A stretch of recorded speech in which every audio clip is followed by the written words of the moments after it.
Form करना है, मैं सबको बता रहा हूँ। ये वाला जो ग्रुप फॉर्म करने की जो जद्दोजहद कर रहा हूँ ना मैं, ये जो पिछली रेस हुई है HCL, किस ने हिस्सा लिया था उसमें, है ना? तो ये जो रेस हुई है उसमें जो हम लोग गड़बड़ कर रहे थे एज ए साइकिलिस्ट, उस वजह से ही करना पड़ता है। आगे खाली बात, लाइव सेशन देखा है किसने मेरा? 30-40 मिनट देखा था। उसे 2x में करके देख सकते हो, 1 घंटे का है वो, चला हुआ है।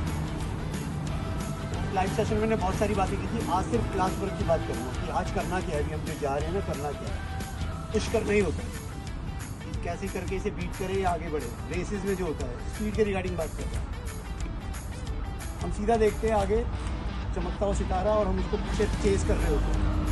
फाइनल डे हम ऐसा ही कर रहे होते हैं। और कुछ एक ऐसे लोग हैं जो उस फाइनल डे में पहुंचने की तैयारी 1 साल पहले से कर रहे होते हैं। कि स्टार्टिंग ये है कि हमें पहले अनलर्न करना पड़ेगा कि हमने सीखा क्या है। सीखा हमने वही है, साइकिल को जोर से मारना, पैडल को जोर से मारना ताकि साइकिल तेज चले। बट ये ऐसा नहीं है, ये साइकिल ऐसी नहीं है। इस साइकिल को जोर से मारोगे तो आप जल्दी ड्रेन आउट हो जाओगे। जोर से मारना आखिरी के 1 किलोमीटर, आखिरी के 500 मीटर में होता है। जो साइकिलिस्ट हमने HCL में देखे कि जो आगे आगे 50 में भगा रहे हैं, 55 में ही भगा रहे थे, कुछ लोग 40 में भगा रहे थे, वो अपनी डेली लाइफ में भी वैसी ही साइकिल चलाते हैं।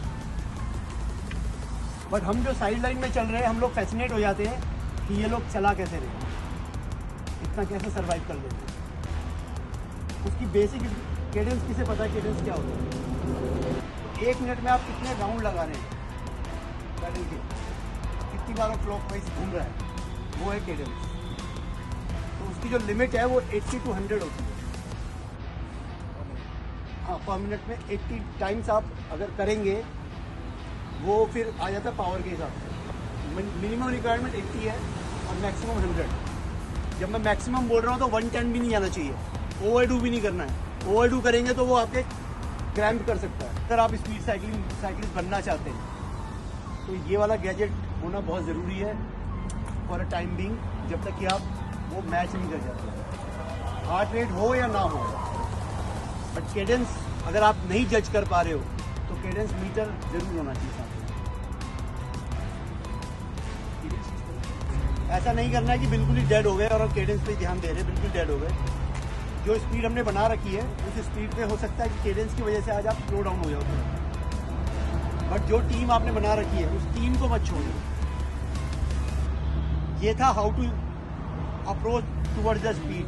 अगर आपका केडेंस ही बढ़िया नहीं है, आप अगर हाई केडेंस मतलब लो केडेंस में चला रहे हो तो 60 की केडेंस में आप 30, 35, 40 की स्पीड में भगा रहे हो, आपने टाइट कर रखा है बिल्कुल गियर।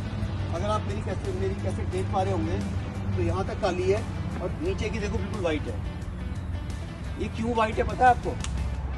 इस साइकिल को लिए 1 साल होने वाला है, ये अभी तक उसमें गई नहीं है, ये कभी टाइट ही नहीं हुई है साइकिल। ये अपने जो इसको फुल पावर चाहिए ना, ये कभी गई नहीं है उसको, क्योंकि मुझे समाव लगता है कि मैं वो केडेंस सर्वाइव नहीं कर पाऊंगा उस पर। अगर मुझे 90 की केडेंस मेंटेन करनी है और मैं उसे टॉप गियर कर दूंगा तो मेरी केडेंस डाउन हो जाएगी। मेरा स्पीड मीटर बताता है कि तेरी केडेंस ये चल रही है, मैं उसको चाहूँ तो टाइट करके और तेज भगा सकता हूँ, बट मुझे पता है कि थोड़े टाइम बाद मैं ड्रेन आउट हो जाऊँगा। अगर मेरी 100 किलोमीटर, जैसे आज हमारी 45 किलोमीटर की राइड है, और मैं अगर शुरू के 5 या 10 किलोमीटर में अपनी फुल केडेंस लो करके पूरी पावर लगा के, जो हम देखते हैं कि साइकिलिस्ट फिनिश में लगा रहे हैं पावर, ठीक है ना, अगर वो पावर लगा के मैं यहाँ से महामाया तक भी जाऊँगा तो मैं 40-50 भगा लूँगा, बट महामाया के बाद जब मेन गेम शुरू होगा तब क्या करूँगा? तो केडेंस बड़ा सेंसिबल हमें अप्रोच करनी है केडेंस को। केडेंस A फॉर एप्पल है साइकिलिंग का, क्योंकि हमें इस साइकिल से ऑफिस नहीं जाना है। स्पोर्ट्स शूज़ जो है, जो रनिंग शूज़ है, वो हटा दो। इस तरीके के शूज़ लो विदाउट कुशनिंग वाले, जिसमें कुशन ना हो, वो ज़्यादा बेनिफिट देगा, ठीक है ना। ओके, तो उसका बेनिफिट ये उठाएगा जो ड्राफ्टिंग, जो कैरियर ड्राफ्टिंग का ये फ़ायदा उठाएगा। बट ये अगर कांस्टेंट चल रहा है तब ये लाइन पेसिंग है। बट अगर हम व्हील सकर बने हुए हैं कि नहीं भाई तू ही चला, आज तो मैं पीछे ही रहूँगा, तो ये ड्राफ्टिंग है। दोनों गलत नहीं है। अगर आप में पोटेंशियल नहीं है, ठीक है, अरे या आप किसी के जैसा बनना चाहते हो तो drafting is not a bad thing. अगर आप उसे पकड़ के भी रख रहे हो, जैसे मैराथन्स में पेसिंग होती है, अगर आप उसे पकड़ के भी सर्वाइव कर रहे हो, that is a good thing. आप धीरे धीरे लेवल ऊपर करोगे अपना, ठीक है। बट ड्राफ्टिंग, लाइन पेसिंग, जब हम ओपन रोड्स में आते हैं तो फिर मेजर आया था कम्युनिकेशन। साइकिल चलाते हुए मैं कैसे बताऊं अपने पीछे वाले को कि आगे गड्ढा है, मैं कैसे बताऊं कि आगे गाड़ी है, क्योंकि और मैं कैसे बताऊं कि मैं थक गया हूं। ये 3 चीजें हैं मेन, ठीक है ना। और फिर हम लोग क्या करते हैं, बेसिकली हम लोग क्या करते हैं, ये लाइन पे चल रहे हैं ना, नॉर्मली इस लाइन पे चल रहे होते हैं साइकिल रोड पे, ठीक है, वाइट लाइन के इधर चल रहे होते हैं, तो थोड़ा सा इधर आ जाते हैं। अगर तो हम रेगुलर प्रैक्टिस में हैं अपनी टीम के साथ, तो पीछे वाला समझ जाएगा कि ही इज आउट, ये पीछे जाना चाहता है। ये बेसिक फंडा है कि वो अपने आप समझ जाएगा, उसे समझना ही पड़ेगा, रोज की प्रैक्टिस है। तो नहीं है तो अपने थाई पे हाथ मारे वो पीछे कि भाई चल टैप करे अपने आप को, पीछे वाले को समझना पड़ेगा कि हो गया काम उसका, ये पीछे जाना चाहता है। और ये ड्यूटी बनती है पीछे के 2 या 3 साइकिलिस्ट की कि उसे पीछे जाने दे। मैंने भीड़ में भी साइकिल चलाई है। लोग क्या करते हैं, इनफैक्ट मैंने भी किया हुआ है, कि ऐसा लगता है कि मैं 40 पे सर्वाइव नहीं कर पाऊंगा इसके साथ, ठीक है, मुझे पीछे ही रहना है, तो उसको बीच में घुसा देते हैं, आ जा भाई आ जा। ये लाइन पेसिंग नहीं है। लाइन पेसिंग ये है कि उसको भी पूरी रिस्पेक्ट मिले, जो आगे अब तक आपको हैंडल कर रहा था, उसको सबसे पीछे डालो और उसको सपोर्ट करो जिस भी साइड करता है, क्योंकि आगे वाले साइकिलिस्ट को पता चल रहा है कि किस तरफ क्या है। पॉइंट करना होता है कि इधर कुछ है, कुछ भी हो सकता है, बम्प भी हो सकता है, गड्ढा भी हो सकता है। इस साइन का मतलब ये है कि स्लो डाउन हो जाए। हाँ, वो अगर वो इस साइन कर रहा है ना, तो दैट मीन्स कि आपको स्लो डाउन होना है। आप ये नहीं कहोगे हाँ क्या हुआ, या वो आपको ये नहीं कर रहा कि राइट हो जा या लेफ्ट हो जा, वो ये नहीं बोल रहा। अगर उसने उंगली नीचे कर रखी है, दैट मीन्स आगे कुछ ऐसा है कि आपको स्लो डाउन होना है,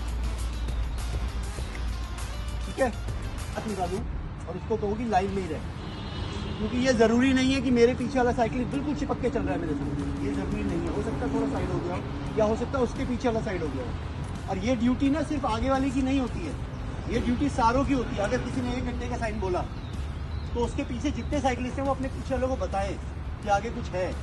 ये वर्बल बताने की जरूरत नहीं होती, क्योंकि अगर आप रेस मोड में हो तो आप इतने ज़्यादा बर्नआउट हो रखे होते हो ना, आप बोल नहीं पाओगे, अरे गड्ढा है रुक जा, स्पीड ब्रेकर है रुक जा, नहीं बोल पाओगे। तो ये साइन सबको बताने होते हैं। और अगर मेरे मान लीजिए कुछ ऐसा ऑब्स्ट्रैक्ट आ रहा है या कुछ आ रहा है जो मेरे राइट में है, तो मेरा राइट हैंड निकलेगा कि मेरी लाइन इस लाइन इस तरफ ही रहे भाई।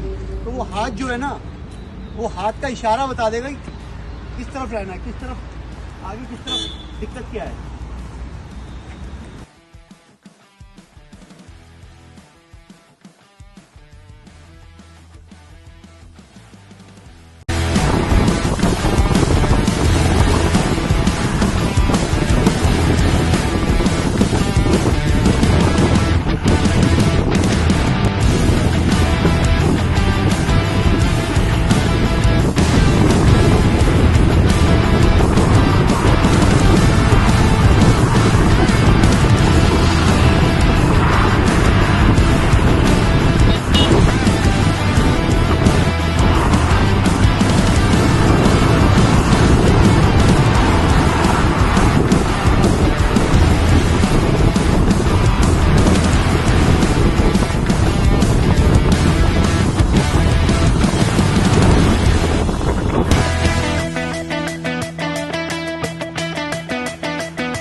लगानी पड़ रही है, तो दैट मीन्स कि आप क्लियरेंस कम हो गया आपका, वापस आ गया।